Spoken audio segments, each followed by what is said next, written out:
அல்லேலூயா. தேவன் நல்லவர், ஒவ்வொரு நாளும் நம்மை ஆசீர்வதிக்கிறவர், வழி நடத்துகிறவர், உதவி செய்கிறவர். கால வேளையிலும் அவர் நம்மோடு கூட பேசுவாராக. என்னோடு கூட நீதிமொழிகளின் புத்தகம் 3ஆம் அதிகாரம் 33வது வசனம். நீதிமொழிகள், துன்மார்க்கருடைய வீட்டில் கர்த்தரின் சாபம் இருக்கிறது, நீதிமான்களுடைய வாசஸ்தலத்தையோ அவர் ஆசீர்வதிக்கிறார். தேவனுக்கு மகிமை உண்டாகட்டும். கர்த்தர் நம்மோடு கூட பேசுவாராக. விசேஷமாய் இந்த காரியங்களை எல்லாம் தொடர்ந்து கடந்த நாட்களில் அந்த 21 நாள் உபவாச கூடுகையிலே ஆண்டவர் நம்மோடு கூட பேசினார். அநேக சொன்னாங்க, பாஸ்டர் இதை சபையிலையும் பேசுங்க, யாம் பெற்ற இன்பம் பெருகை வையகன்ற மாதிரி எல்லாரோடும் கூட பேசுகிறாங்க. இதுல சில காரியங்களை மாத்திரம் இன்றைக்கு உங்களோடு கூட பேச வாஞ்சிக்கிறேன். தொடர்ந்து அந்த நாள் கூட்டங்களிலே கர்த்தருடைய ஆவியானவர் மகிமையாய் நம்மத்திலே கடந்து வந்தவர் இன்றைக்கும் நம்மத்திலே பிரசன்னராய் கடந்து வருவாராக. இங்கே சொல்லப்பட்டிருக்கிறதான ஒரு சின்ன வசனம் பேசுகிற பெரிய காரியங்களை கவனியுங்கள். அங்கே எழுதப்பட்டிருக்கிறது 2 விதமான மனிதர்களை குறித்து அந்த வேத வசனம் நம்மோடு கூட பேசுகிறது. ஒருவன் நீதிமான், இன்னொருவன் துன்மார்க்கன் என்று பார்க்கிறோம். 2 விதமான மனிதர்களை நாம் சரியாய் அறிந்து கொள்ளுகிற போது வேதத்தின் அடிப்படையிலே, வேதம் காண்பிக்கிற அந்த வேத கண்ணாடியிலே நம்மை பார்க்கிற போது நாம் யாராய் இருக்கிறோம் என்பதை உணர்ந்து கொள்ள முடியும். 2வது அங்கே போடப்பட்டிருக்கிறது 2 விதமான வீடுகள், குடியிருப்புகள். 2 பேருடைய குடியிருப்புகளை குறித்து வேதம் பேசுகிற போது துன்மார்க்கனுடைய வீடு என்று பதிவு செய்கிறது, நீதிமானுடைய வாசஸ்தலம் என்று எழுதப்படுகிறதை பார்க்கிறோம். வீடுகள் ஆண்டவருக்கு மகிமையாக கட்டிடங்களினாலே, அந்த கல்லுகளினாலும் சாந்துகளினாலும் கட்டப்படுகிற போது வாசஸ்தலங்கள் என்ன செய்யப்படுகிறதா, தேவ பிரசன்னத்தினாலும் தெய்வீக அந்த கிருபையினாலும் எழுப்பப்படுகிறதை பார்க்கிறோம். அது மாத்திரமல்ல, பாருங்க, 2 விதமான மனிதர்கள், 2 விதமான அவர்களுடைய வாழ்விடங்கள், 2 விதமான பலன்கள் அங்கே போடப்பட்டிருக்கிறது. என்ன பலன்கள் போடப்பட்டிருக்கிறதுன்னு சொன்னா, நீதிமானை தேவன் ஆசீர்வதிக்கிறார், துன்மார்க்கனுடைய வீட்டிலே சாபம் இருக்கிறது. கவனிங்க, இந்த 3 காரியங்களை சரியாய் நாம் பார்க்கிற போது நாம் யார் என்பதை உணர்ந்து கொள்ள முடியும். தேவன் நம்முடைய வாழ்விலே என்ன செய்ய விரும்புகிறார் என்பதை அறிந்து கொள்ள முடியும். இன்றைக்கு ஒரு பெரிய ஆசீர்வாதத்துக்கு நேராக கர்த்தர் நம்மை நடத்துவார். அல்லேலூயா. பாருங்க, இந்த வருஷத்தை ஆரம்பித்த நாள் துவக்கி இதுவரையிலும் நம்மை நடத்தி வந்திருக்கிறார். இஸ்ரவேல் ஜனங்களை விடுதலையாக்கி கொண்டு வந்த தேவன் அவர்களை நடத்தி வந்த போது கானானுக்கு நேராய் கடந்து போகிற அந்த கடைசி மைல் கல்லிலே கொண்டு வந்து நிறுத்திவிட்டு யோசுவா சொன்னான், இன்றைக்கு உங்களை பரிசுத்தம் பண்ணிக்கொள்ளுங்கள், நாளைக்கு நீங்கள் என்ன செய்வீர்கள், ஆசீர்வதிக்கப்பட்ட கானானின் நன்மைகளை சுதந்தரிப்பீர்கள் என்று சொன்னார்.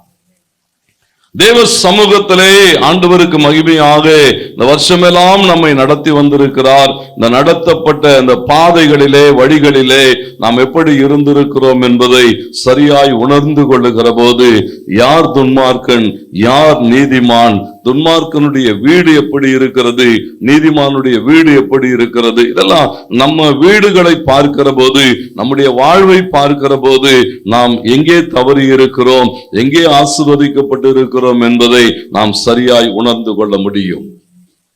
வேதம் துன்மார்க்கனை குறித்து அநேக காரியங்களை பேசுகிறது.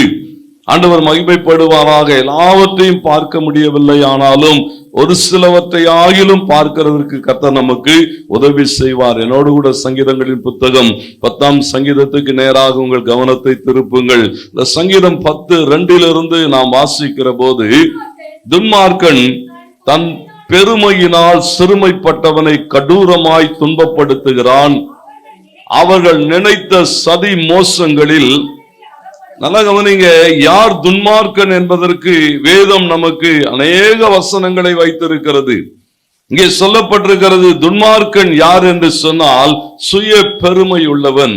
ஏன் இன்றைக்கு ஒரு பெரிய லிஸ்ட் நான் வச்சிருக்கிறேங்க. ஏன் இதை சொல்லுகிறேன்னு சொன்னா, இதெல்லாம் ஒரு செக்லிஸ்ட் மாதிரி, இதெல்லாம் நம்ம கிட்ட இருக்கா அப்படின்னு பார்த்து என்ன செய்யணுமா, அப்படியே டிக் பண்ணிக்கிட்டே வரணும். ஆமாப்பா சார், இந்த வார்த்தை எனக்கு தான் சொல்லுது, இந்த வார்த்தை என்னிலே காணப்படுகிறது. ஏன்னா இவைகள் எல்லாம் களைந்து போடப்பட வேண்டியவைகள். துன்மார்க்கன் எப்படிப்பட்டவன் என்று சொல்லுகிற போது அங்கே எழுதப்பட்டிருக்கிறது, சுய பெருமை உள்ளவன், அதோடு கூட சதி மோசங்களை திட்டமிடுகிறவன், சாதாரணமான மக்களை, எளிய மக்களை, பலவீனமானவர்களை துன்பப்படுத்துகிறவன் என்று எழுதப்பட்டிருக்கிறது. அப்ப நம்மை நாமே யோசித்து பார்க்க வேண்டும், இந்த குணாதிசயங்கள் என்னிலே இருக்கிறதா?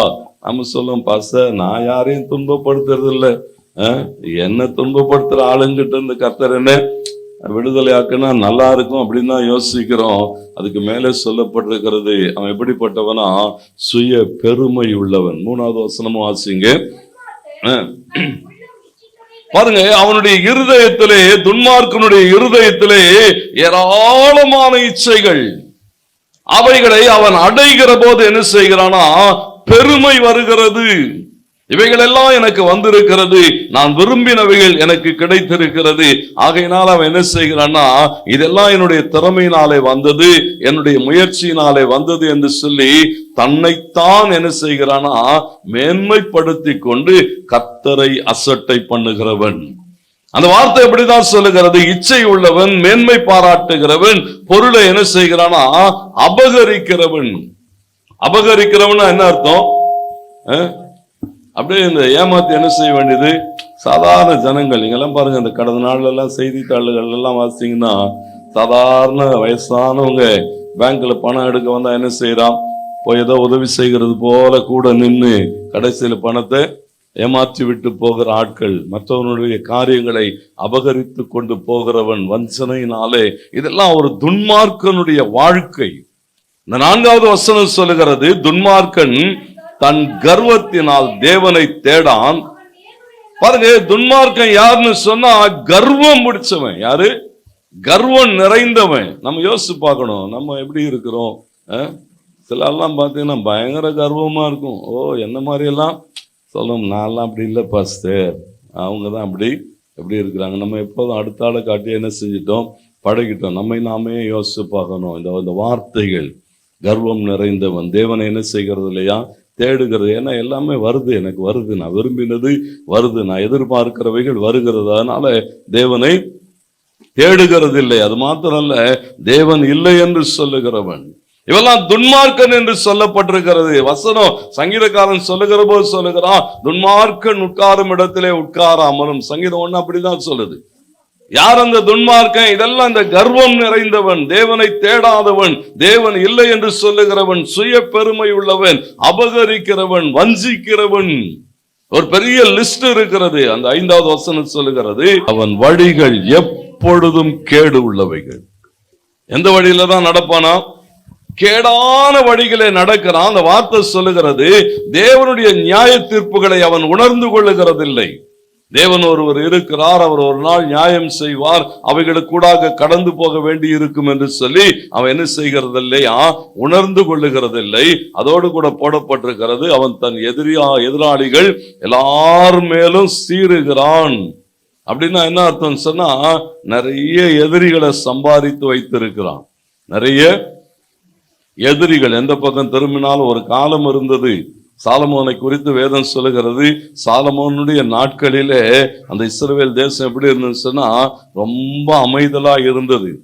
கொஞ்ச காலம் சாலமோனுக்கு ஒரு எதிரியும் இல்லை, எந்த பக்கத்திலையும் எதிரி இல்லை, யாருமே இல்லை. எல்லா பக்கமும் அவனுக்கு பயந்து நடக்கிறவர்கள் தான் இருந்தார்கள். ஆனால் நாள் ஆக ஆக அவன் தன்னைத்தான் பெருமை பாராட்டி கடந்து போகிற போது கர்த்தர் சாலமோனுக்கு எதிரிகளை எழுப்பினார். இன்னைக்கு நம்ம வாழ்க்கையில பாருங்க, ஏன் எதிரிகள் வருகிறார்கள்? தேவனுக்கு பிரியமானவைகளுக்கு கூடாக நீ கடந்து போகவில்லை. இங்கே எழுதப்பட்டிருக்கிற அந்த வார்த்தைகள், அவனுடைய வழிகள் எப்படிப்பட்டதா? கேடானவைகள். 6வது வசனம் சொல்லுகிறது, நான் அசைக்கப்படுவதில்லை என்று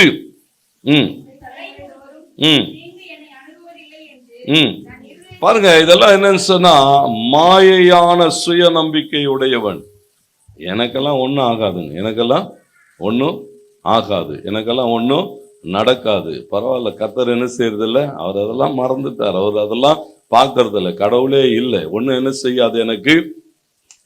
அநேக நேரங்களிலே இப்படி கடந்து போகிற போது என்ன நடக்கிறதை பார்க்கிறோம். தேவனுக்கு விரோதமாய் காரியங்களை செய்கிறான். நீங்க துன்மார்க்கன்னு சொன்னா ஒரு சாதாரண நிலைமையிலே அல்ல, வேதம் அவனுடைய வாழ்வு முழுவதையும் எழுதுகிறது. ஒரு துன்மார்க்கன் பாருங்க, ஒவ்வொரு காரியங்கள்ல 7வது வசனம் சொல்லுகிறது, அவன் வாய் சபிப்பினாலும் கபடத்தினாலும்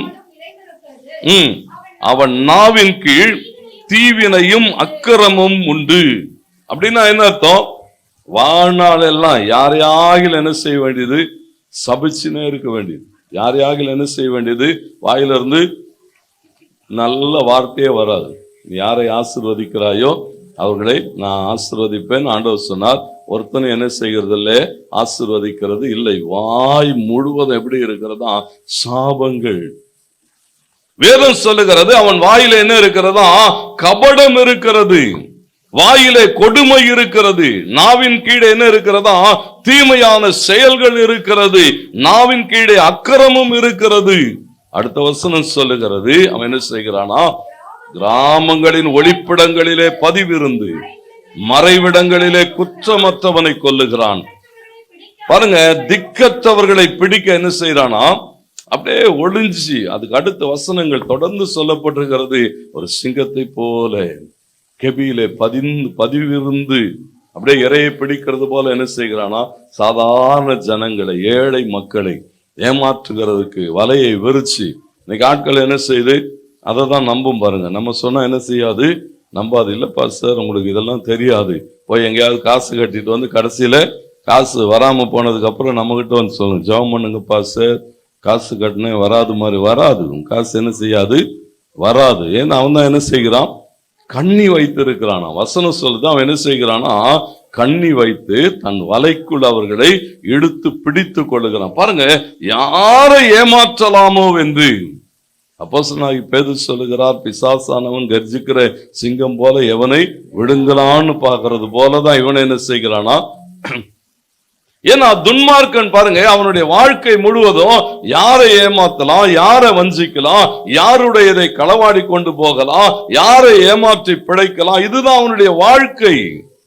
அந்த சொல்லப்பட்ட அடுத்த வசனங்கள்ல தேவன் இதெல்லாம் என்ன செய்யறது இல்ல, கவனிக்கிறது இல்ல, இதெல்லாம் பார்க்கறது இல்ல. அவருக்கு என்ன பார்க்கறதுனான நேரம்? அவரெல்லாம் அப்படி.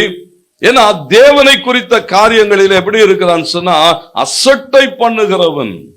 சங்கீதக்காரன் சொல்லுகிற போது சங்கீதம் 28:3 சொல்லுகிறது, தன் அயலானுக்கு சமாதான வாழ்த்துதலை சொல்லியும் தங்கள் இருதயங்களில். பாருங்க, தன்னுடைய அயலானுக்கு என்ன சொல்றானா? சமாதான வாழ்த்துதல். நல்லா இருங்க சிஸ்டர், கர்த்தர் உங்களை ஆசீர்வதிப்பார். அப்படி பின்னால என்ன சொல்ல வேண்டியது? இதெல்லாம் ஒரு ஆளு, இதெல்லாம் ஒரு எதிரில் பார்க்கும்போது எப்படி?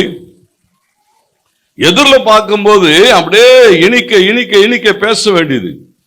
ஆள் அப்படி தலை அப்படி மறைஞ்ச உடனே என்ன சொல்ல வேண்டியது தெரியுமா? அவளை பத்தி உனக்கு இன்னொரு ஆள்ல நேரம் எடுத்து வீட்டில் போய் உட்கார்ந்து, சிஸ்டர் உங்களுக்கு இதெல்லாம் தெரியுமா, பிரதர் இதெல்லாம் தெரியுமா, அவர் இப்படி இவர் இப்படி இவர் இதை செய்த, உனக்கு என்ன வேலை? இவெல்லாம் துன்மார்க்கன்னு சொல்லுது. அவனுடைய வேலை என்னவா? எதிரில் பேசுகிற போது, நீதிமான் என்னை தயவாய் குட்டி கடிந்து கொள்ளட்டும். அது எப்படி இருக்குன்னு சொல்றான் தெரியுங்களா? என் தலைக்கு எண்ணெயை போல இருக்குன்னு சொல்றான். சொல்லு, என்ன பிரச்சனை? ஒரு ஆளை சரி பண்ணணும்னா அவங்க கிட்ட சொல்லு, பின்னால போய் என்ன செய்யாத. பாருங்க, இங்க சொல்லப்பட்டிருக்கிறது, தங்கள் இருதயங்களிலே பொல்லாப்பை வைத்து கொண்டு முகத்துக்கு நேரம் என்ன செய்ய வேண்டியது? அப்படியே புகழ்ந்து புகழ்ந்து பேசுறது. உங்களை மாதிரி வராது சிஸ்டர்.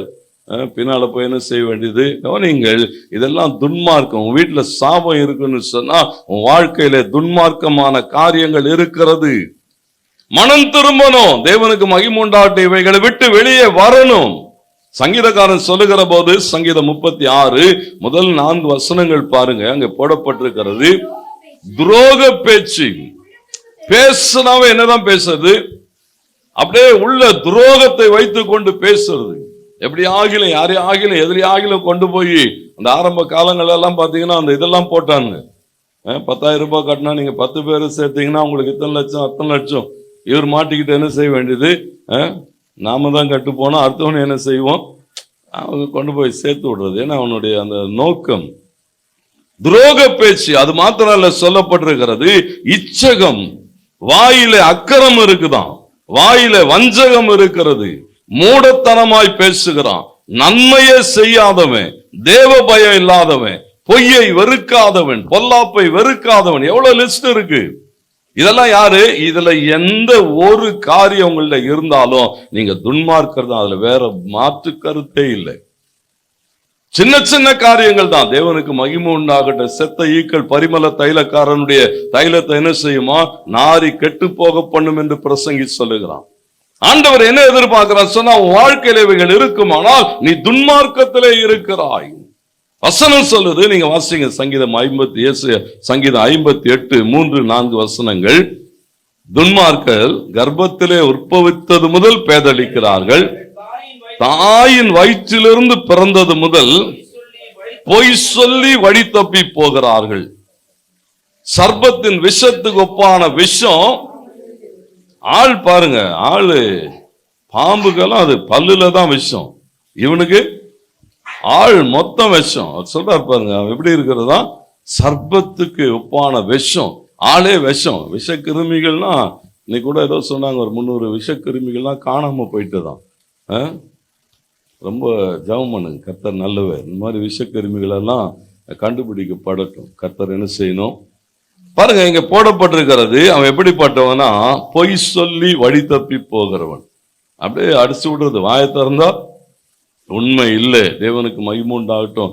சங்கீதம் 73:3 சொல்லுகிறது, வீம்புக்காரன்.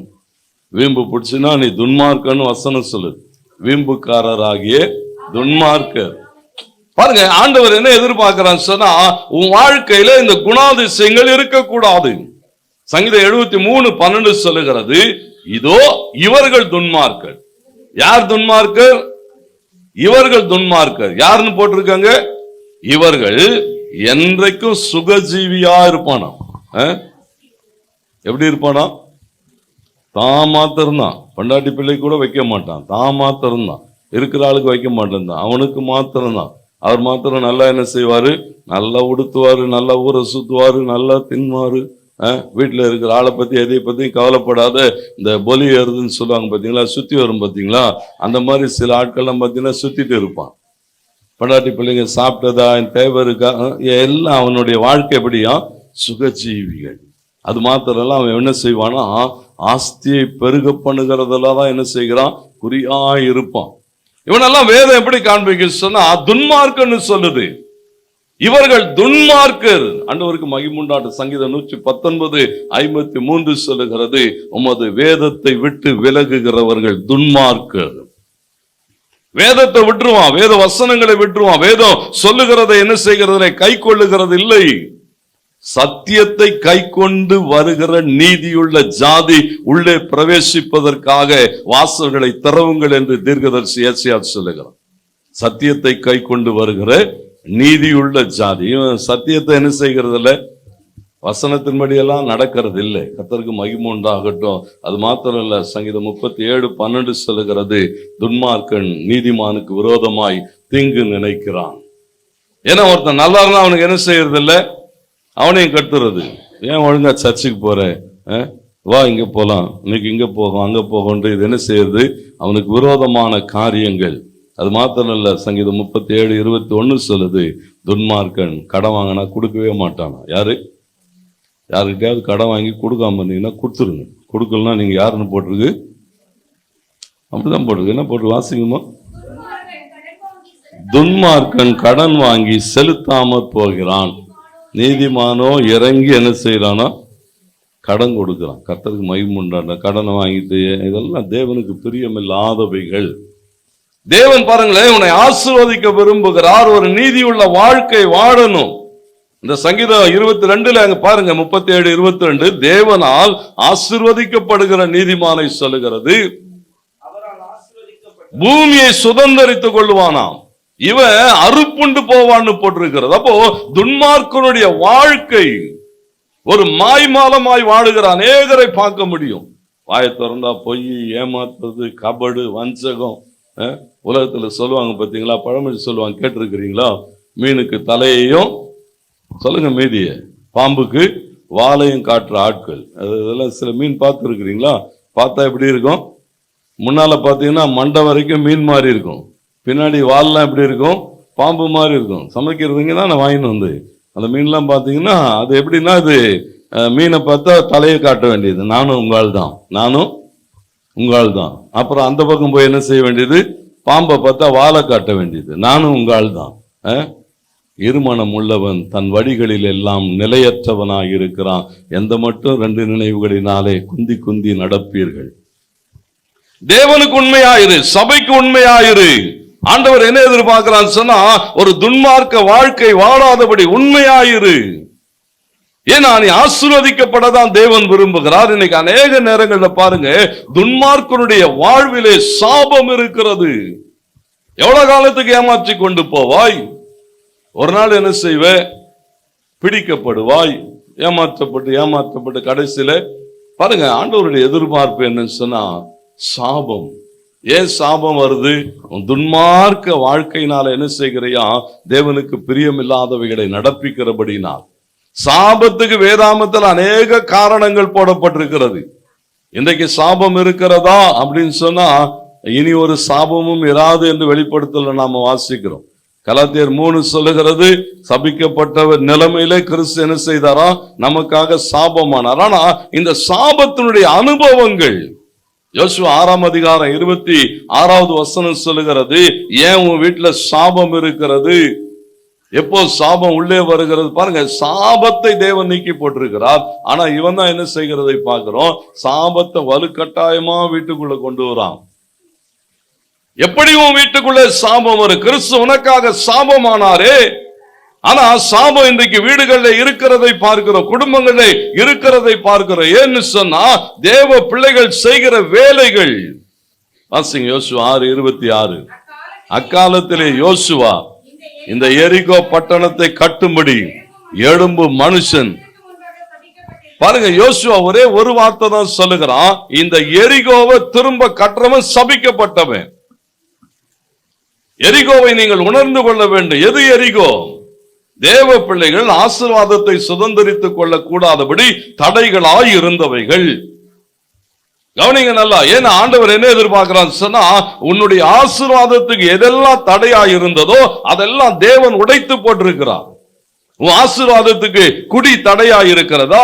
கர்த்தர் அந்த குடியிலிருந்து உன்னை விடுதலை ஆக்கி கொண்டு வந்திருக்கிறார். பொய் தடையா இருந்ததா? பொய்யிலிருந்து விடுதலை ஆக்கி கொண்டு வந்திருக்கிறார். பாருங்க, அநேக காரியங்களை தேவன் உடைத்திருக்கிறார். அதை திரும்ப நீ எடுத்து கட்டுகிற போது நீ சபிக்கப்பட்டவனாய் மாறுகிறாய். யோசுவா சொல்றான், இந்த பட்டணம், இந்த மதில்கள் என் பிள்ளைகள் கானானை சுதந்திரித்துக் கொள்ளுகிறதுக்கு தடையாயிருந்தது. இதை நான் உடைச்சு போட்டிருக்கிறேன். இதை மறுபடியும் எவனாகிலும் கட்டுவானானாலும். இன்னைக்கு யாரு கட்டுறது?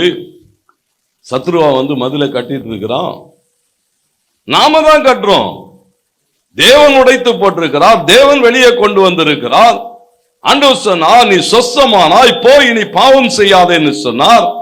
வெளியே கொண்டு வரப்பட்டு இருக்கிறோம். ஆனா இன்றைக்கு வரைக்கும் எதுல இருக்கிறோமோ? திரும்ப திரும்ப திரும்ப திரும்ப மதில்களை எடுத்து கட்டி கொண்டு இருக்கிறான். கர்த்தர் என்ன எதிர்பார்க்கிறான் சொன்னா, நான் உடைத்து போட்டிருக்கிறேன், இதை திரும்ப என்ன செய்யாதே, உன் வாழ்வில அனுமதிக்காத, உன் வாழ்வில கொண்டு வராதே. இவைகள் எல்லாம் உன் வாழ்க்கையில சாபத்தை கொண்டு வரும். துணிகரமா செய்யறானே, துணிகரமா கடந்து போகிறானே. ஏன்னா என்னன்னா, அவன் நினைவுகள் எல்லாம் தேவன் இல்லை என்பது. அவர்லாம் இதெல்லாம் பார்க்கறதுக்கு அவருக்கு நேரம் இல்லைன்னு சொல்றான். கர்த்தர் இதை மறந்தான்னு சொல்லுகிறான். நல்லா கவனிங்க, தேவனுடைய எதிர்பார்ப்பு என்னன்னு சொன்னா, நம்முடைய ஆண்டவரை நீங்கள் சரியாய் உணர்ந்து கொள்ள வேண்டும். என் வேதம் சொல்லுகிறது, தர்சீஷின் கப்பல்களை உடைக்கிற தேவனவர். தர்சீஷின் கப்பல்கள் எல்லாம் உடைச்சாராம். ஏன் தர்சீஷின் கப்பல்களை உடைக்கிறார்? அந்த சமுத்திரத்தில் அத்தனை கப்பல்கள் பிரயாணப்பட்டு கொண்டிருந்தது. ஆனா தர்சீஷுக்கு போகிற கப்பல்களை கர்த்தர் உடைத்தார். ஏன்னா தேவனுக்கு பிரியமில்லாத, தேவனுக்கு சித்தமில்லாத ஒன்றுக்கு நேராய் கடந்து போகிற போது அவைகளை உடைத்தெறிகிற தேவன். எரிகோவை உடைச்சதான் திரும்ப கட்டினா அது உன் வாழ்க்கையில சாபத்தை கொண்டு வரும். உணர்ந்து கொள்ள வேண்டும். தேவ பிள்ளைகள் தேவனாலே ஆசீர்வதிக்கப்படணும் சொன்னா, இந்த சாபங்களை விட்டு வெளியே வரணும். வெளியே கொண்டு வந்துட்டார். கர்த்தருக்கு மகிமை உண்டாகட்டும். இனி என்ன செய்யணுமா? எஸ்ஐயா 24:5-6 வாசிக்கிற போது அங்கே வாசிக்கிறோம். எஸ்ஐயா தீர்க்கதரிசன புத்தகம் 24ஆம் அதிகாரம் 5-6.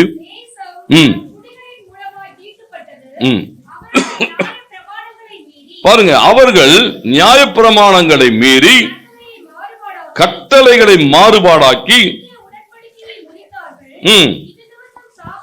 பாருங்க, தேசத்தின் மேலே ஒரு சாபம் வந்தது. தேவ பிள்ளைகள் மேலே ஒரு சாபம் வந்தது. ஏன் சாபம் வந்ததா? தேவனுடைய பிரமாணங்களை மீறினார்கள். ஆண்டவர் ஆயிரக்கணக்கான பிரமாணங்கள், நீங்க பழைய ஏற்பாட்டு காலங்கள்ல வாசிங்க சொன்னா, அக்கிரமம் செஞ்சிட்டியா, அக்கிரமத்துக்கான பலியின் பிரமாணம் இதுதான். மீறுதல் செய்தாயா, மீறுதல்களுக்கான பலியின் பிரமாணம் இதுதான். குற்ற நிவாரண பலியின் பிரமாணம், எல்லாத்துக்கும் பிரமாணம் தான். பொருத்தனை பண்ணியா, பொருத்தனையினுடைய பிரமாணம் இதுதான். பலிபீடமா, பலிபீடத்தினுடைய பிரமாணம் இதுதான். தேவாலயமா, தேவாலயத்தினுடைய பிரமாணம், எல்லாவற்றுக்கும் பிரமாணம். ஆனா இயேசுசாமி வந்த போது மத்தேயு 22 வாசிக்கிற போது 40வது வசனம் பாருங்க, அது சொன்னார், இந்த 2 பிரமாணங்கள். என்ன 2 பிரமாணங்கள் பாருங்க? இந்த கற்பனைகளிலே நியாயப்பிரமாணம் முழுவதும் இருக்குதான். என்ன பிரமாணம்? தேவனுக்கு மகிமை சொன்னாரு, நீ உன்னை நேசிக்கிறது போல பிறனையும் நேசி. தேவனை முழு உள்ளத்தோடு பாருங்க, ஆண்டவர் எதிர்பார்க்கிறவைகளை நீங்கள் செய்கிற போது தேவனுடைய பிரமாணத்தின்படி நடக்கிறீர்கள். ஆனா இன்னைக்கு இல்லையே. ஏன் சாபம் வருகிறது? அங்கு சொல்லப்பட்டு அவர்கள் என்ன செய்தார்களா? பிரமாணங்களை மீறினார்கள். தேவ கட்டளைகளை என்ன செய்தார்களா? அவர்கள் அதை மாற்றினார்கள். அதே 2:17 ஆண்டவர் சொன்னாரு, ஆதாமையும் ஏவாளையும் பார்த்து, இந்த மரத்தின் கனிகளை புசியாதிரு, புசிக்கிற நாளிலே நீ சாகவே சாவாயின்னு சொன்னா, அவன் அந்த கட்டளைகளை புறம்பே தள்ளிவிட்டு அதை புசித்தபடினாலே சபிக்கப்பட்டவனாக தோட்டத்தை விட்டு வெளியேற்றப்பட்டான். இன்னைக்கு பாருங்க, அநேக நேரங்களில் தேவ கட்டளைகளை தேவ பிள்ளைகள் என்ன செய்கிறதை பார்க்கிறோம், மீறுகிறோம், தாண்டி போகிறோம். ஆண்டவர் சொல்லுகிறவைகள், இயேசுசாமி சொன்னவைகள் மாறி போகிற போது சாபம் வருகிறது. ஆண்டவர் சொன்னார், யாத்திராகமம் 15:26 சொல்லுகிறது, நான் சொல்லுகிற இந்த வார்த்தைகளுக்கு கவனமாய் நீ செவி கொடுத்து இதன்படியெல்லாம் செய்வாயானால் எகிப்தியருக்கு வரப்பண்ணின வியாதிகளில் ஒன்றையும் உனக்கு நான் வரப்பண்ணேன், நானே உன் பரிகாரியாகிய கர்த்தர்னு சொன்னார். ஆனா இன்னைக்கு ஜனங்கள் பாருங்க, ஏன் சொன்னா தேவ கட்டளையை மீறுகிறான், பிரமாணங்களை மீறுகிறான். நித்திய உடன்படிக்கை, கர்த்தருக்கு மகிமுண்டான். ஆபிரகாமோடு கூட ஒரு உடன்படிக்கை செய்தார், ஈசாக்கோடு கூட உடன்படிக்கை செய்தார். 1 நாளாகமோ 16, 16, 17 வசனங்கள் சொல்லுகிறது, அந்த உடன்படிக்கையின்படியாய் நடத்தின தேவன் அந்த உடன்படிக்கைகளை தாண்டி என்ன செய்கிறது? உடன்படிக்கைகளை உடைத்து கொண்டு போகிறான். எபிரேயர் 13:20 சொல்லுகிறது, இயேசுசாமி என்ன செய்தாராம்? தம்முடைய இரத்தத்தினாலே, பெரிய மேய்ப்பர், தேவனுக்கு மகிமுண்டாட், அவரு தம்முடைய சொந்த இரத்தத்தினாலே ஒரு உடன்படிக்கையை ஏற்படுத்தினார். அந்த உடன்படிக்கை என்றென்றைக்கும் மாறாத உடன்படிக்கை. அந்த உடன்படிக்கையை நீ முறிக்கிற போது உன் வாழ்விலே சாபம் வருகிறது. தேவனுடைய எதிர்பார்ப்பு என்ன சொன்னா, தேவ பிள்ளைகள் ஒவ்வொரு நாளும் தேவனுடைய உடன்படிக்கைக்குள்ளாய் கடந்து போக வேண்டும். உடன்படிக்கையின் ரத்தம், தேவனுக்கு மகிமுண்டாட், அவரோடு கூட இருக்கிற உறவு, பரிசுத்த பந்தியில அந்த உறவு, கர்த்தருக்கு மகிமுண்டாட்டம். இந்த மாசம், கடைசி மாசம் எவ்வளவு பேர் பந்தி எடுத்தீங்க? 2 முறை வச்சோம். 2 முறை என்ன செய்யப்பட்டது? ஆண்டவருக்கு மகிமுண்டாயம் சொன்னாங்க. பரவாயில்லங்க, பரவாயில்ல. நம்ம என்ன செய்கிறோம்? ஏன் நம்ம குடும்பங்களில் ஆசீர்வாதங்கள் தங்குகிறது இல்லை அப்படின்னு சொன்னா, தேவனுடைய பிரமாணங்களை கட்டளைகளை மீறி நடக்கிற போது. அப்போ ஒரு ஆசீர்வதிக்கப்பட்ட வாழ்க்கை வாழ்ந்தாக வேண்டும். அதுக்கு நீ துன்மார்க்கனா இருக்கவே முடியாது. ஏன் சாபம் வருகிறது? நீங்க நியாயாதிபதிகள் 9ஆம் அதிகாரம் 56, 57 வசனங்கள் சொல்லுகிறது, அபிமெலேக்கு தன்னுடைய வாழ்விலே ஒரு சபிக்கப்பட்ட நிலைமைக்கு கடந்து போகிறான். பெரிய ராஜா தான், ஆளுகை இருந்தது, அதிகாரம் இருந்தது, எல்லாம் இருந்தது, பதவி, வெறி, பெருமை, ஓடுகிறான். கடைசியில் என்ன செய்தான்னு போட்டிருக்கு தெரியுமா? அவனுடைய சொந்த சகோதரர்கள் 70 பேரை என்ன செய்கிறதை பார்க்கிறோம், ஒரே கல்லின் மேலே கொலை செய்கிறான். அந்த வசனங்களை எல்லாம் முன்னால போய் வாசித்துக் கொள்ளுங்கள்.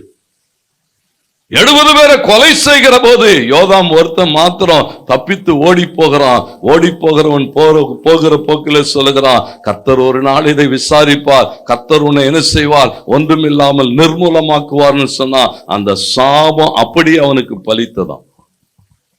வினை விதைத்தவன் வினை அறுப்பான், திணை விதைத்தவன் திணையன். எதை விதைக்கிறாயோ அதை தாண்டி உன் வாழ்க்கையில் என்ன செய்கிறது இல்லை, ஏன் சாபம்? தேவனுக்கு மகிமுண்டாட்டம். அதனால எரேமியா புலம்புகிற போது, புலம்பல் 3ஆம் அதிகாரம் 64 65 வாசிங்க, இவன் செய்தபடியே இவன் கைக்கிரியைகளுக்கு தக்க பலனை கொடும். இவன் இதைதான் விதைச்சிருக்கிறான், இதை தாண்டி அறுத்துற முடியாது. ஒவ்வொரு நாளும் தேவன் என்ன எதிர்பார்க்கிறான்னு சொன்னா, தேவனுக்கு உண்மையாயிருங்கள். துன்மார்க்க வாழ்க்கை ஒரு காலம் வாழ்வில் என்ன செய்யாது? ஆசீர்வாதத்தை கொண்டு வராது. எரேமியா 48:10 சொல்லுகிறது, கர்த்தருடைய வேலையை அசதியாய் செய்கிறவன் சபிக்கப்பட்டவன். தேவனுடைய வேலையை நீ சரியா செய்யலன்னாவே நீ சபிக்கப்பட்டவன். சாபம் வருகிறது. எரேமியா 15:17 வாசிக்கிறோம். எரேமியா 17ஆம் அதிகாரம் 5வது வசனம் பாருங்க, வாசிங்கள். பாருங்க, மனுஷன் மேல் நம்பிக்கை வைத்து மாம்சமானதை தன் புயபலமாக்கி கொண்டு, பாருங்க சொல்றான், ஏன் உன் வாழ்க்கையில சாபம் வருது தெரியுமா? மனுஷனை நம்பி கர்த்தரை கைவிட்டுறது. அவர் எனக்கு செய்வாருங்க, அவர் எனக்கு பார்த்து கொள்ளுவார், அவர் எனக்கு உதவி செய்வார். கடவுள் எப்ப செய்வார்னு தெரியா? கடவுள் எப்ப செய்வார்னு சொல்றது எரேமியா சொல்றான், மனுஷன் மேல் நம்பிக்கை வைத்து மாம்சமானதை தன் புயபலமாக்கி கொண்டு கர்த்தரை விட்டு விலகுகிற இருதயமுள்ள மனுஷன் சபிக்கப்பட்டவன். ஏன் சாபம் வருகிறது? மனுஷனை நம்புற, தேவனை நம்புகிறது இல்லை. மல்கியா 1:14 சொல்லுகிறது, ஏன் சாபம் வருதுன்னா, நீ கர்த்தரை வஞ்சிக்கிறதுனாலே சபிக்கப்பட்ட நிலைமை வருகிறது. எதுல வஞ்சிக்கிறானா? அங்க வசனம் சொல்லுகிறது, தன் மந்தையில் கடா இருக்கையில் கெட்டு போனதை ஆண்டவருக்கு நேர்ந்து கொண்டு, பாருங்க, நேர்ந்து கொள்ளுகிறது. எப்படி நேர்ந்து கொள்ளுகிறானா? மந்தையில் என்ன இருக்குது? கடா இருக்குது மந்தையில. சில ஆள்லாம் பாத்தீங்கன்னா, பாஸ்டர் இவனை நான் ஊழியத்துக்கு கொடுக்கலான்னு இருக்கேன் பாஸ்டர். ஏன்? ஒன்னும் படிப்பு வரல, எங்க போனாலும் ஒரு வேலையும் சரியா இல்லை. 10 இருக்கிறதுல எது சொத்தையோ அதை கொண்டு வந்து கொடுக்கறது. எப்போ ஊழியத்துக்கு ஒப்பு கொடுப்பாரு? சாக பழக்க கிடக்கும் போது என்ன செய்ய வேண்டியது? கர்த்தருக்கு நான் எந்திரிச்சு வந்தேன்னா, எந்திரிச்சு வராத நீ வந்து என்ன பண்ண போற? இருந்த காலத்திலே ஒன்னும் என்ன செய்யல, நல்லா இருந்த காலத்திலே ஒன்னும் செய்யல. இழுத்துன்னு இருக்கும்போது சொல்லுவார், நான் எந்திரிச்சு வந்தேன்னா தேவனுக்காக ஓடுவேன். நீ என்ன ஓடுவேன்னு அவருக்கு தெரியாது. ஏன்னா தன் மந்தையிலே கடா இருக்கையில எதை கொண்டு வந்து கொடுக்கிறானா? ஒன்னு இல்லாத நேர்ந்து கொள்ளுகிறது. எப்படி? இந்த சிஸ்டர்ஸுங்க காணிக்கை எண்ணுகிற சிஸ்டர்ஸுங்களெல்லாம் பார்த்தா ரொம்ப கஷ்டமா இருக்கும். அப்படியே அது இது மாறுமா மாறாதான்ற இது இதுலயே பார்க்க வேண்டியது இருக்கும். அதெல்லாம் எங்க வந்துடும்? நல்லதெல்லாம் அந்த செலவு நோட்டெல்லாம் அப்படியே சுண்டனா சத்தம் கேட்கறதெல்லாம் அது அந்த பைக்குள்ளேயே இருக்கும் பாருங்க. இத்து போய் இப்போவோ நாளைக்கோன்ற நோட்டெல்லாம் பார்த்தீங்கன்னா இங்கே உண்டியலுக்கு வந்துடும். அதுக்கு அதை உரிக்கிறதுக்கே பயந்து உரிக்கும். உரிச்சா 2 ஆயிடுச்சுன்னா என்ன பண்ணேன், கணக்கு கொடுக்கணுமே. இதெல்லாம் பாருங்க, இதெல்லாம் ஏன்னா வாழ்வில் ஏன் சாபம் வருதுன்னு சொன்னா, வசனம் சொல்லுது, தன் மந்தையிலே கடா இருக்கையில் ஒண்ணு இல்லாததை நேர்ந்து கொண்டு பலியிடுகிறவன் சபிக்கப்பட்டவன். உபாகமம் 27:15 சொல்லுகிறது, தேவனுக்கு பிரியமில்லாத ஆராதனை உன் வீட்டுல இருக்குன்னா உன் வீட்டுல சாபம் தான் இருக்கும். தேவன் எதிர்பார்க்கிற ஆராதனை, தேவன் விரும்புகிற ஆராதனை இருக்கணும். துன்மார்க்கனுடைய வாழ்வு கர்த்தருக்கு மகிமுண்டாட். பாருங்க, துன்மார்க்கனுடைய வாழ்க்கை அவன் வாழ்வு முழுவதும் சாபத்தை கொண்டு வருகிறது. ஆண்டவருக்கு மகிமுண்டாட்டம். தேவன் என்ன செய்யறான்னு சொன்னா, நீதிமானுடைய வாசஸ்தலத்தையோ, அப்ப நம்ம வீட்டை கர்த்தர் என்ன செய்ய விரும்புகிறார்? அப்ப ஆசீர்வதிக்கணும்னா நாம எப்படி இருக்கணுமா? நீதிமானா இருக்கணும். யார் நீதிமான்? யார் நீதிமான்னு கேட்டா என்ன சொல்லுவோம்? நீதிமானுக்குரிய குணாதிசயங்கள் வேதம் நிறைய பேரை நீதிமானா காமிச்சிருக்கு. பரவாயில்ல, நேரம் இருக்கு, நம்ம பார்ப்போம். கர்த்தர் நம்மை ஆசீர்வதிப்பார். கவனிங்கள், நீதிமான் அப்படின்னு சொன்னா எஸ்ஐயா 53:11 வாசிங்க. எஸ்ஐயா 53ஆம் அதிகாரம் 11வது வசனம் பாருங்க. அவர் தமது ஆத்தும வருத்தத்தின் பலனை கண்டு திருப்தி ஆவார். என் தாசனாகிய நீதிபரர், நல்ல கவனிங்க, என் தாசனாகிய நீதிபரர் தம்மை பற்றும் அறிவினாலே அநேகரை நீதிமான்களாக்குவாராம். யார் நீதிமானாக்கப்படுகிறான்? எப்போ நீதிமான அவன் சொன்னா, தேவனை குறித்த அறிவு சொல்லுகிறாரு. தேவனை குறித்த அறிவு உனக்குள்ளாக இருக்குன்னு சொன்னா, நீ தேவனுக்கு பயந்து நடப்ப, தேவனுக்கு உரியதை செய்வே, தேவனுக்கு பிரியமான வாழ்க்கை வாடுவே, நீ நீதிமானாய் மாறுவே. தேவனை குறித்த அறிவு இன்னைக்கு இல்லையா? ஜனங்க கிட்ட தேவனை குறித்த அறிவு இல்லை. கர்த்தருக்கு மகிமையுண்டான தேவனை அறிகிற அறிவில நீங்கள் என்ன செய்யணுமா? பெருக வேண்டும் என்று அப்போஸ்தலனாகிய பேதுரு சொல்லுகிறான். அப்படி பெருகினால் அது உங்களை எப்படி வைக்காதா? கனியற்றவர்களாக வைக்காது என்று சொல்லுகிறான். தேவனை அறிகிற அறிவு ஒவ்வொரு நாள் என்ன செய்யணுமா? என் ஆண்டவர் யார் என்பதை நான் அறிந்திருக்க வேண்டும். தேவனை குறித்த அறிவு இருக்கிற போது நம்முடைய வாழ்க்கை எப்படி மாறுமா? அந்த தேவனுக்கு பயப்படுகிற பயம் இருக்கும். தேவன் விரும்புகிறதை செய்யணுமே என்கிறதான அந்த அச்சம் இருக்கும், நடுக்கம் இருக்கும். இன்னைக்கு தேவ பயம் இல்லை. தேவ ஜனங்கிட்ட என்ன இல்லை? ஏன்னா தேவனை குறித்து அறிவில் எப்படி இருக்கிறாங்கன்னா, அவர் வருவன்னு சொல்றாரு, அவர் என்ன செய்கிறது இல்லை, வரமாட்டார். எப்போ வருவார்னு தெரியாது, பார்க்கிறாரா இல்லையான்னு தெரியாது, உதவி செய்வாரா இல்லையா, ஏன்னா நம்பிக்கையிலே குறைவுபட்டிருக்கிறான். தேவனை அறிந்திருக்க வேண்டும். அதுதான் பிள்ளைகளுடைய வாழ்விலே ஒரு நீதியாய் வாழ உதவி செய்ய. அது மாத்திரம் இல்ல, 1 சாமுவேல் 24:17 சொல்லுகிறது. யார் நீதிமான்னு சொன்னா, சவுல் தாவீதை பார்த்து சொல்றான், நீ என்னை பார்க்கலும் நீதிமான், நீ என்னை பார்க்கலும். ஏண்டா நீதிமான்னு சொல்றான்னு பார்த்தா அவன் சொல்றான், நான் உனக்கு தீமை செய்தேன், நீ எனக்கு என்ன செஞ்ச? நாம எப்படி? நமக்கு நன்மை செய்தவனுக்கே தீமை செஞ்சே பழகிட்டோம். நன்மை செய்தவனுக்கு, அப்ப தீமை செஞ்சவனை என்ன செய்வோம்? வச்சு செய்யணும் பாச, அவங்களெல்லாம் விடக்கூடாது. நம்மளெல்லாம் என்ன பண்ணிட்டான்? நன்மை செய்தவனுக்கே தீமை செய்யற ஆட்கள் தீமை செஞ்சுட்டா தெரியாம காலங்களை மீழ்ச்சி பாருங்க, அப்பதான் தெரியும். ஐயோ, இந்த புத்துல இந்த பாம்பு இருக்குமான்னு நமக்கு தெரியாது. கொஞ்சம் சீனிங்கன்னா என்ன செய்யும்? பார்க்க தாவீதை பார்த்து அவன் சவுல் சொல்றான், நான் உனக்கு தீமை செய்தேன், உன்னை கொல்லுகிறதுக்கு தேடினேன், ஆனா நீ கொல்லுகிறதுக்கு வாய்ப்பு வந்த போதும் நீதிமான வாழனுங்க. நம்முடைய தேவன் நீதியுள்ளவர். அப்போ ஒரு நீதியாய் வாழ்ந்தாக வேண்டும். கர்த்தருக்கு மகிமையுண்டாடு. 7-70 தரம் மன்னியுங்கள் என்று சொன்னான்.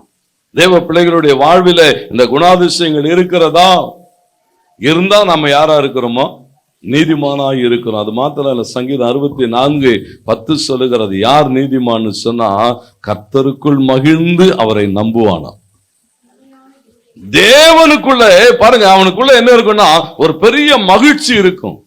அவர் என்னை ஆசீர்வதித்தாலும் ஆசீர்வதிக்காமல் போனாலும், நாங்கள் ஆராதிக்கிற தேவன் எங்களை விடுதலை பண்ணினாலும் விடுதலை ஆக்காமல் போனாலும், அத்திமரம் பலன் கொடுத்தாலும் பலன் கொடாமல் போனாலும், நான் கர்த்தருக்குள் எப்படி இருப்பேன்?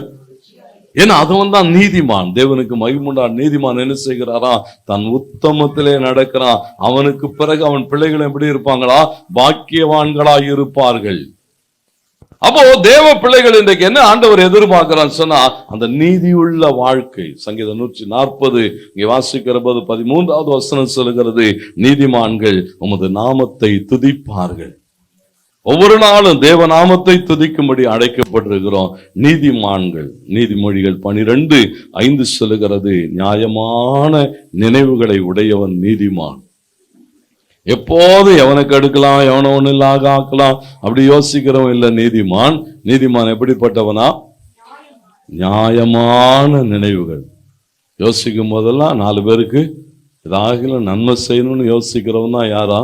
நீதிமான். கர்த்தருக்கு மகிமையுண்டாடு. அது மாத்திரமல்ல, நீதிமொழிகள் 13:5 சொல்லுகிறது, நீதிமான் பொய் பேச்சை வெறுக்கிறான்.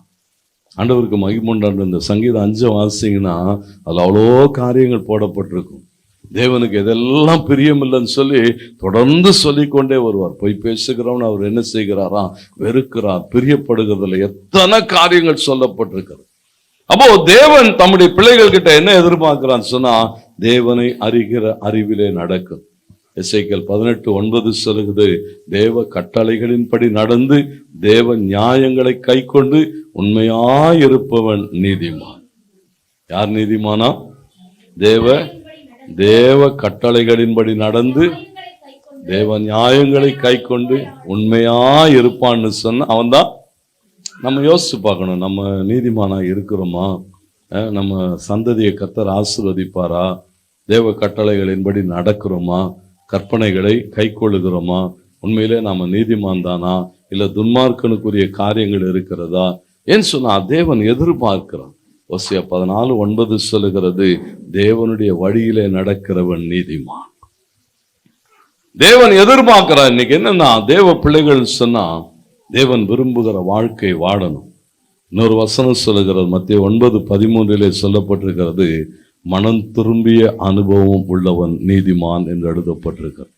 ஆண்டவருக்கு மகிமை உண்டாகட்டும். ஒவ்வொரு நாளும் ஒரு நீதிமானாய் வாழ்கிற போது அவர் நம்முடைய வாசஸ்தலங்களை ஆசீர்வதிப்பார்.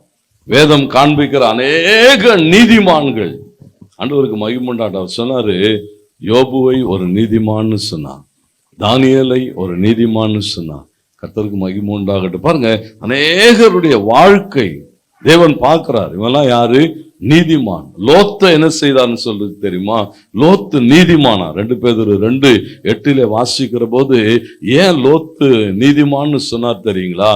சொல்லப்பட்டிருக்கிறது, அக்கிரம வாழ்க்கை வாழுகிறவர்களை காண்கிற போது தன் இருதயத்தில் வாதிக்கப்படுற, ஆண்டவரே இந்த ஜனங்களாம் இப்படி பாவம் செய்தே, இவ்வளோ பல்லாப்பு செய்தே, இந்த ஜனங்களாம் இப்படி அழிக்கப்பட்டு போயிடுமே, இந்த ஜனங்கள்லாம் காப்பாற்றப்பட வேண்டாமான்னு சொல்லி தன் இருதயத்தில் என்ன செய்தானா, அப்படியே வலி வேதனையை உணர்கிறான். ஒரு நீதிமான் என்ன செய்வானா, ஜனங்கள் அழிகிறதை பார்த்து, ஜனங்கள் இப்படி பாடுகளுக்குள்ளாய் போகிறதை பார்த்து இருதயத்திலே வேதனைப்பட்டு குத்தப்பட்டவனாய் தேவ சமூகத்திலே நிற்கிறவன் நீதிமான். எப்படியாவது போகட்டும், எப்படியாவது ஒழிந்து போகட்டும். இல்ல ஒரு நீதிமான் அப்படி போக முடியாது. ஆண்டவருக்கு மகிமை உண்டாகட்டும். ஆபேலை கர்த்தர் நீதிமான்னு சொன்னார். மத்தேயு 23:35 சொல்லுகிறது, நீதிமானாகி ஆபேல் என்ன செய்தானா, தன் சகோதரனாகிய காயினை பார்க்கிலும் மேலான பலிகளை செலுத்தினான். தேவன் விரும்புகிற வாழ்க்கை. எத்தனை பேர் கர்த்தருக்கு மகிமை உண்டாகட்டும். லூக்கா 18:14 சொல்லுகிறது, தேவாலயத்துக்கு வந்த 2 பேரிலே ஒருத்தன் நீதிமானாக்கப்பட்டான், இன்னொருத்தன் என்ன செய்யப்பட்டானா, பாருங்க, இழந்து போகிறான். அந்த ஆசீர்வாதத்தை இழந்து போகிறான். ஏன்னா தேவ சமூகத்துல நின்று அடுத்தவனை குறித்து பேசல. அவன் சொல்லுகிறான், பாவியாகி என் மேல் கிருபையாயிரும் என்று சொன்ன போது சொன்ன, அவனல்ல இவனே நீதிமானாக்கப்பட்டான். ஒவ்வொரு நாளும் கவனிங்க, நீதிமானாய் மாற்றப்படுகிற அனுபவம் நம்முடைய வாழ்வில் எதை கொண்டு வரும்னா, அநேக ஆசீர்வாதங்கள். சொன்னார், இனி ஒரு சாபமும் இராது. நீ தேவனுக்காக வாழுகிற போது ஆண்டவர் என்ன செய்வாரா, சகலவித ஆசீர்வாதங்களினாலே ஆசீர்வதிப்பார். அநேக ஆசீர்வாதங்கள் போடப்பட்டிருக்கிறது. கர்த்தருக்கு மகிமை உண்டாகட்டும். 1-2 மாத்திரம் சொல்லுகிற உபாகமம் 7:13-14 சொல்லுகிறது, சகலமும் ஆசீர்வதிக்கப்பட்டு இருக்கும். தேவன் உன்னை என்ன செய்வாரா, எல்லாவற்றிலும் ஆசீர்வதிப்பார்.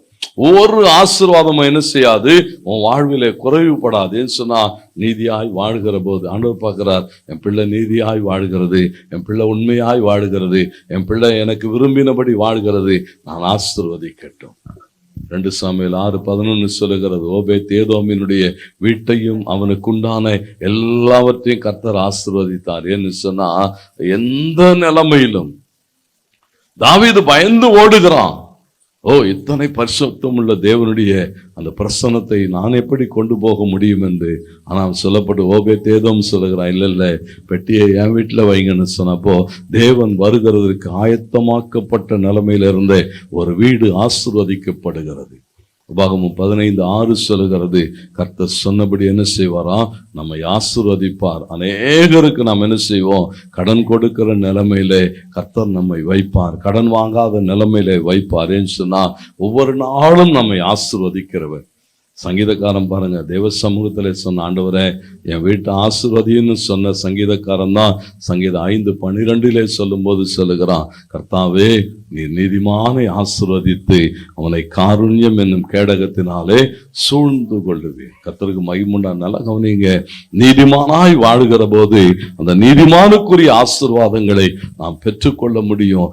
துன்மார்க்கமாய் வாழ்கிற போது நம்ம யோசிச்சு பார்க்கணும். நம்ம வீடுகளில் குறைவுகள் இருக்கிறதா, சாபங்கள் இருக்கிறதா, போராட்டங்கள் இருக்கிறதா, எங்கே நீதியாய் வாழ்கிறதிலே நான் தவறி இருக்கிறேன் என்பதை உணர்ந்து கொள்ளுகிற போது பாருங்க, வருஷத்தினுடைய கடைசி நாட்கள்ல வந்திருக்கிறோம்.